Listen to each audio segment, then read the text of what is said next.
Hello friends, നെക്സ്റ്റ്സ് അക്കാദമിയുടെ operations management class റൂമിലേക്ക് ഏവർക്കും ഒരിക്കൽ കൂടി സ്വാഗതം. ഇന്ന് നമ്മുടെ ഓപ്പറേഷൻസ് മാനേജ്മെന്റ് ക്ലാസ് റൂമിൽ നമ്മൾ പഠിക്കാൻ വേണ്ടി പോകുന്ന വിഷയം materials and classification of manufacturing materials. Materials and classification of manufacturing materials. Operations മാനേജ്മെന്റിന്റെ ഈ ഒരു ക്ലാസ് റൂമിൽ കണ്ണൂർ, കാലിക്കറ്റ്, MG കേരള യൂണിവേഴ്സിറ്റികളുടെ സിലബസ് അനുസരിച്ചുള്ള ക്ലാസ് ആണ് നിങ്ങൾക്ക് വേണ്ടി പ്രൊവൈഡ് ചെയ്യുന്നത്. ഇത് BBA, BCom, MBA, MCom എന്നീ കോഴ്സുകൾ പഠിക്കുന്ന വിദ്യാർത്ഥികൾക്ക് തീർച്ചയായും ഉപകാരപ്പെടും. അതുകൊണ്ട് നിങ്ങൾ ഈ ചാനൽ ആദ്യമായി കാണുകയാണ് എങ്കിൽ തീർച്ചയായും ചാനൽ സബ്സ്ക്രൈബ് ചെയ്യുക. അതുപോലെ തന്നെ വീഡിയോ ലൈക്ക് ചെയ്യുക, നിങ്ങളുടെ അഭിപ്രായങ്ങൾ കമന്റ് ചെയ്യുകയും ചെയ്യുക. അപ്പോൾ വിശദമായ വീഡിയോയിലേക്ക് നമുക്ക് കടക്കാം അല്ലേ? ഓക്കെ.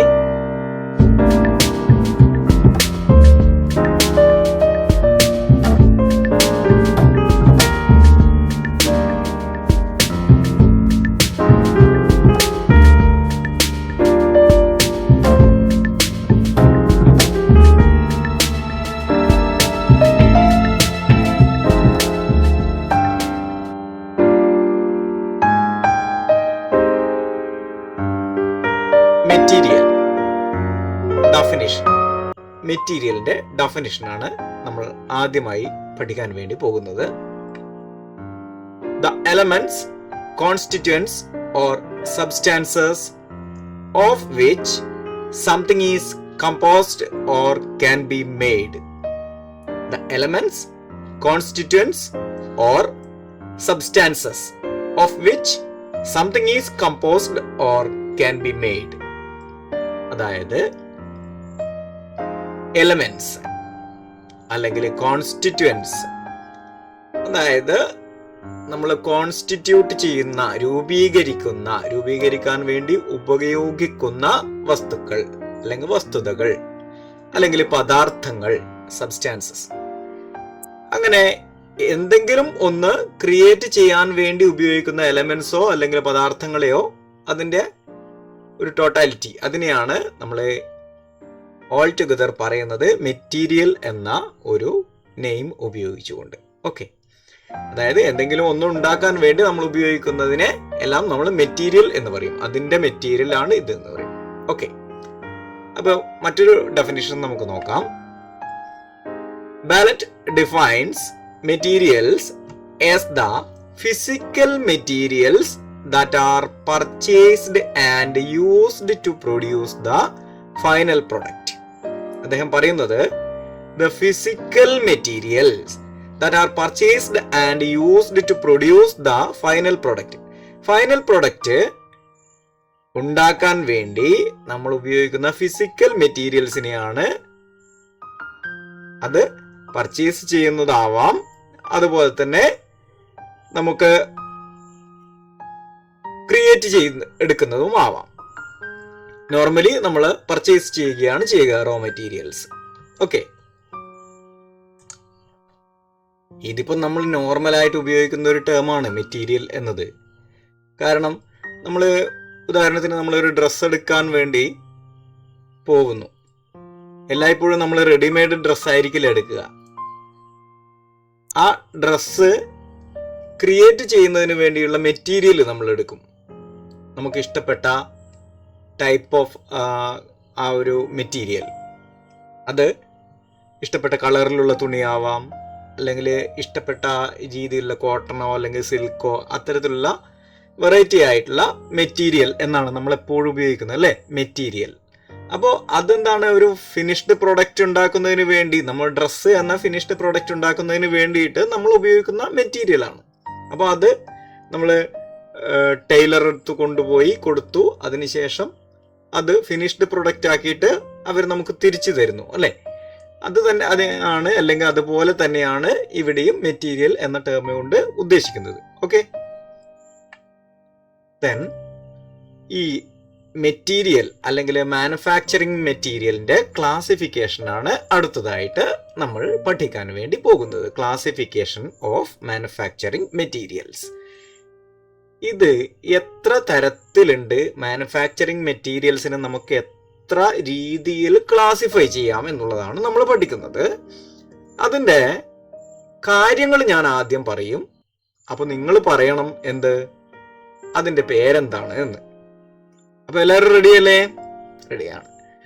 ഓക്കെ, ഒന്നാമത്തെ ക്ലാസിഫിക്കേഷൻ ഓഫ് മെറ്റീരിയൽ ഇതാണ്: materials that the company is required to transform into finished goods.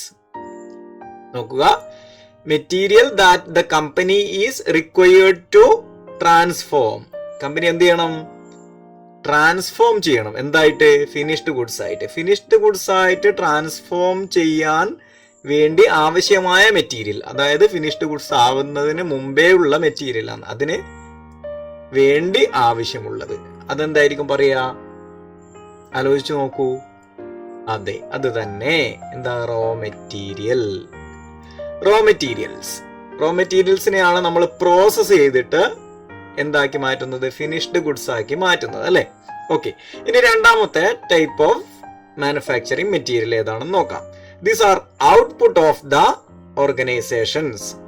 അത് കേൾക്കുമ്പോൾ തന്നെ നമുക്കറിയാലോ എന്താണ് ഔട്ട്പുട്ട്. നമ്മുടെ ഫൈനൽ പ്രൊഡക്റ്റ് ആയിരിക്കില്ലേ? യെസ്, അതിനെ നമ്മൾ എന്താണ് പറയുക? അത് തന്നെ, മാനുഫാക്ചേർഡ് പാർട്സ് അല്ലെങ്കിൽ ഫിനിഷ്ഡ് ഗുഡ്സ്. ഫിനിഷ്ഡ് ഗുഡ്സ് അല്ലെങ്കിൽ മാനുഫാക്ചേർഡ് പാർട്സ്. ഇനി മൂന്നാമത്തത് നോക്കാം. These are semi finished products found at various stages in the production process. Production process ഇങ്ങനെ നടന്നുകൊണ്ടേയിരിക്കുകയാണ്. അപ്പോ പകുതി ആയിരിക്കുന്ന അവസ്ഥയിലാണ്, സെമി ഫിനിഷ്ഡ് ആണ്. എന്താ പറയുന്നത്? മുഴുവൻ പ്രൊഡക്റ്റ് ആയോ? ഇല്ല. എന്നാൽ റോ മെറ്റീരിയൽ സ്റ്റേറ്റിലാണോ ഉള്ളത്? അതുമല്ല. അപ്പൊ ഇതിന്റെ രണ്ടിന്റെയും ഇടയിൽ ത്രിശങ്കുവിൽ കിടക്കുന്ന ഇവനെ പറയുന്ന പേരെന്താണ്? മൂന്നാമത്തത് ഇതാണ് work in progress or WIP എന്ന് ഷോർട്ടായിട്ട് നമ്മൾ പറയും. അതല്ലെങ്കിൽ ഇതിന്റെ ഈ ഡെഫിനേഷനിൽ പറയുന്ന അതേ കാര്യം തന്നെ, സെമി ഫിനിഷ്ഡ് ഗുഡ്സ് എന്നും പറയും. ക്ലിയർ ആണല്ലോ? ആണ്. അപ്പൊ നമുക്ക് അടുത്തത് പറയാം, അല്ലെ? അപ്പൊ റെഡി അല്ലേ? ആണ്. മെറ്റീരിയൽസ് ദാറ്റ് ആർ പാക്കേജ്ഡ് ആണ്. ടുഗദർ, ഒരുമിച്ച് പാക്കേജ് ചെയ്തിരിക്കുകയാണ്. എന്തിന്? To prevent damage during transportation and deterioration when they are stored. അപ്പൊ മെറ്റീരിയൽ എന്താക്കി മാറ്റി? പാക്കേജിലേക്ക് ആക്കി. പാക്കേജ് ചെയ്തു. എന്തിനു വേണ്ടിയാണ് പാക്കേജ് ചെയ്യുന്നത്? നമുക്ക് മെറ്റീരിയൽസിന്, അതായത് ഈ ഒരു ഫിനിഷ്ഡ് പ്രൊഡക്റ്റിന് എന്തോ ആവാൻ പറ്റില്ല, ഡാമേജ് ഉണ്ടാവാൻ പറ്റില്ല. അത് ഡാമേജ് ഉണ്ടാവാതെ പ്രിവെന്റ് ചെയ്യുക, അല്ലെങ്കിൽ സംരക്ഷിക്കുക, പ്രൊട്ടക്ട് ചെയ്യുക. അതുപോലെ ട്രാൻസ്പോർട്ടേഷൻ സമയത്ത് അങ്ങോട്ടും ഇങ്ങോട്ടും ഇളകിയിട്ടൊക്കെ കൂട്ടിമുട്ടിയിട്ടൊക്കെ പൊട്ടിപ്പോകാൻ സാധ്യതയുള്ള ഫിനിഷ്ഡ് പ്രൊഡക്ട്സ് ഒക്കെ ഉണ്ടാവും, അല്ലെ? അങ്ങനെ സംഭവിക്കാതിരിക്കാനും, പിന്നെ ചിലത് എന്ന് വെച്ചാല് നമ്മള് കൃത്യമായിട്ട് സൂക്ഷിച്ചു വെച്ചില്ലെങ്കിൽ ഇവാപ്പറേറ്റ് ചെയ്തിട്ടോ അല്ലെങ്കിൽ ഡിറ്റീരിയോറേറ്റ് ചെയ്തിട്ടോ അല്ലെ അത് പോയി പോകും, മോശമായി പോകും, ചീത്തയായി പോകും. അങ്ങനെ ആവാതിരിക്കാൻ വേണ്ടിയിട്ടും, അല്ലെ, when they are stored, store ചെയ്യുന്ന സമയത്ത് ഡിറ്റീരിയറേറ്റ് ചെയ്ത് പോവാതിരിക്കാൻ, ശോഷിച്ച് പോവാതിരിക്കാൻ വേണ്ടിയിട്ട് നമ്മൾ ഇതിനെ പാക്കേജ് നല്ല സൂപ്പർ ആയിട്ടുള്ള ഒരു ടൈറ്റ് ആയിട്ടുള്ള എയർ ഒന്നും കടക്കാത്ത രീതിയിലുള്ള പാക്കേജ്ഡ് ആക്കി മാറ്റി. ഓക്കെ, അപ്പൊ അങ്ങനെയുള്ള മെറ്റീരിയലിന് പറയുന്ന പേരെന്തായിരിക്കും? യെസ്, തന്നെ, packaged material. Packaged material. Clear ആണ്? അപ്പൊ 4 നമ്മൾ പറഞ്ഞു കഴിഞ്ഞു. ഇനി 5 എന്താണ് എന്ന് നമുക്ക് നോക്കാം. 5 എന്താണ്? 5 these are required for maintenance, repairing and operating supplies used in the manufacturing process regularly for the smooth manufacturing.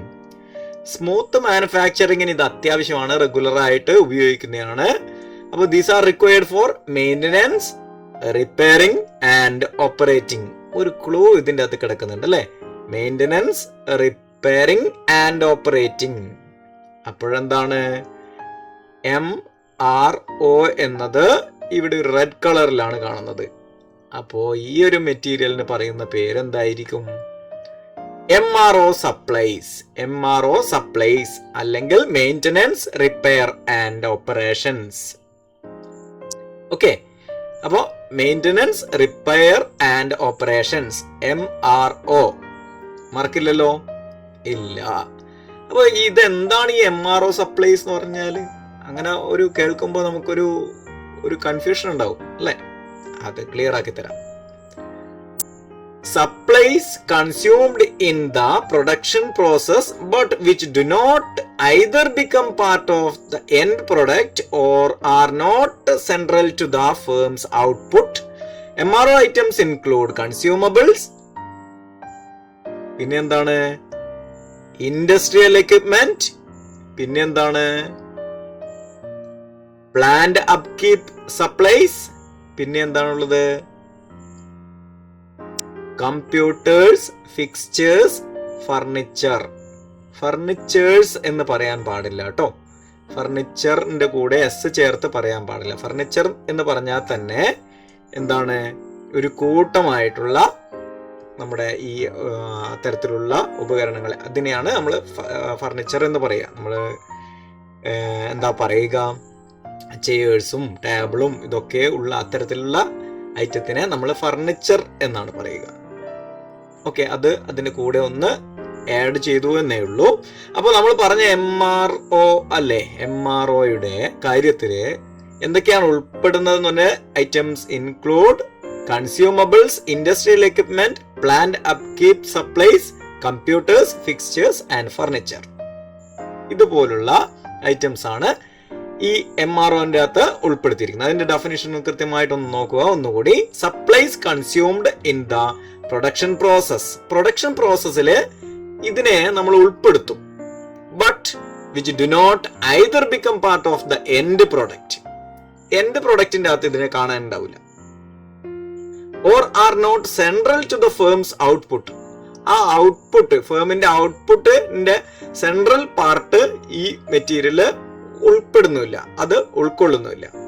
അങ്ങനെയാണെങ്കിൽ MRO ഐറ്റംസ് ഇൻക്ലൂഡ് കൺസ്യൂമബിൾസ്. അതിന്റെ എക്സാമ്പിൾ നോക്കാം. Such as cleaning, laboratory or office supplies. ഇതൊന്നും main പ്രൊഡക്റ്റിന്റെ അകത്ത് ഉണ്ടാവില്ലല്ലോ, കാണാൻ ഉണ്ടാവില്ലല്ലോ. നമ്മൾ indirect material എന്നൊക്കെ പറയാറില്ലേ, അതുപോലെയുള്ളതാണ് ഈ ഒരു ഐറ്റം എന്ന് പറയുന്നത്. നോക്കാം. അപ്പൊ ഇൻഡസ്ട്രിയൽ എക്യുപ്മെന്റ് എന്ന് പറഞ്ഞാൽ എന്താണ്? Such as compressors. കംപ്രസ് ചെയ്യുന്ന ആ ഉപകരണം ഒന്നും ഫൈനൽ പ്രൊഡക്റ്റിന്റെ അകത്ത് ഉണ്ടാവില്ലല്ലോ, ഇല്ല. പിന്നെ പമ്പുകൾ, പിന്നെ അതുപോലെ വാൾവ്സ്, ഇതൊന്നും ഫൈനൽ പ്രൊഡക്റ്റിന്റെ അകത്ത് ഉണ്ടാവണമെന്നില്ല.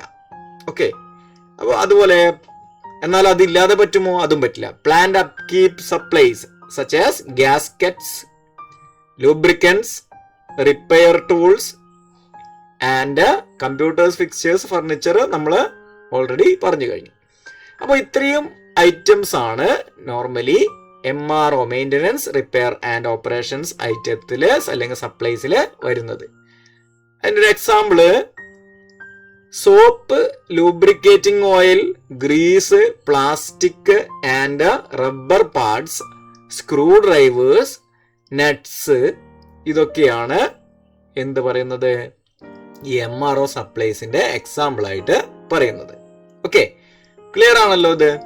ഇനി അടുത്ത മെറ്റീരിയൽ, മാനുഫാക്ചറിങ് മെറ്റീരിയലിന്റെ അടുത്ത ടൈപ്പ് ഏതാണെന്ന് നോക്കാം.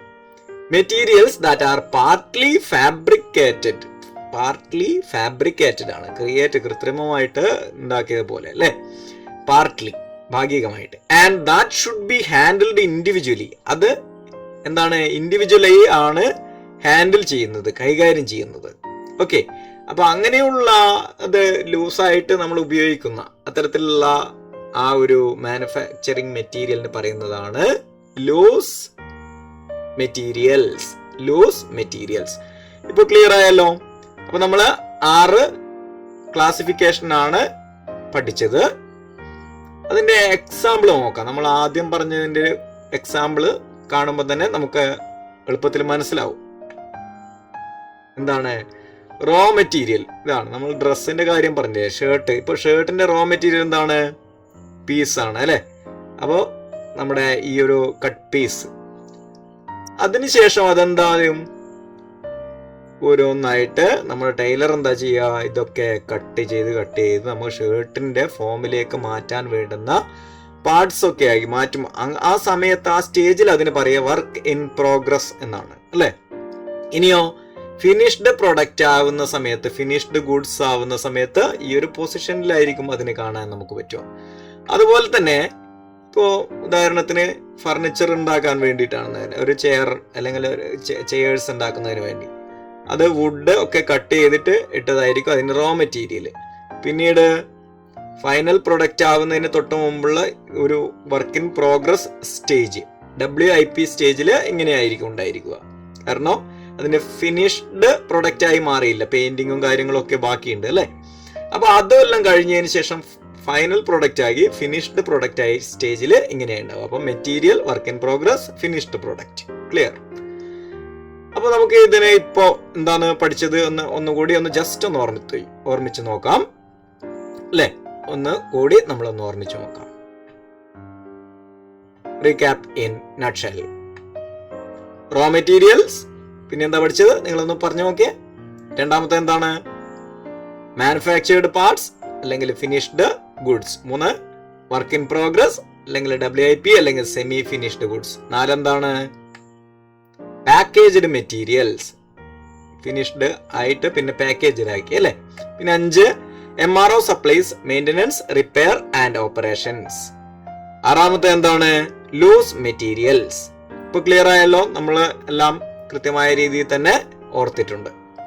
ഇനി ഈ ചാനൽ നിങ്ങൾ ആദ്യമായി കാണുകയാണ് എങ്കിൽ സ്വാഭാവികമായിട്ടും സബ്സ്ക്രൈബ് ചെയ്യുക. അതുപോലെ തന്നെ നിങ്ങളുടെ കൂട്ടുകാർക്ക് ഈ ഒരു ചാനൽ സജസ്റ്റ് ചെയ്യുകയും ചെയ്യുക. കാരണം നിങ്ങൾക്ക് ഈ വീഡിയോ ഉപകാരപ്പെട്ടിട്ടുണ്ട് എന്നാണ് ഞാൻ കരുതുന്നത്. അങ്ങനെയാണെങ്കിൽ തീർച്ചയായും സജസ്റ്റ് ചെയ്യുക. ഇനി thank you for watching, sharing, caring and please subscribe to our channel Next Tex Academy. അപ്പോൾ മറ്റൊരു വീഡിയോയുമായി വീണ്ടും വരുന്നതുവരേക്കും ബൈ.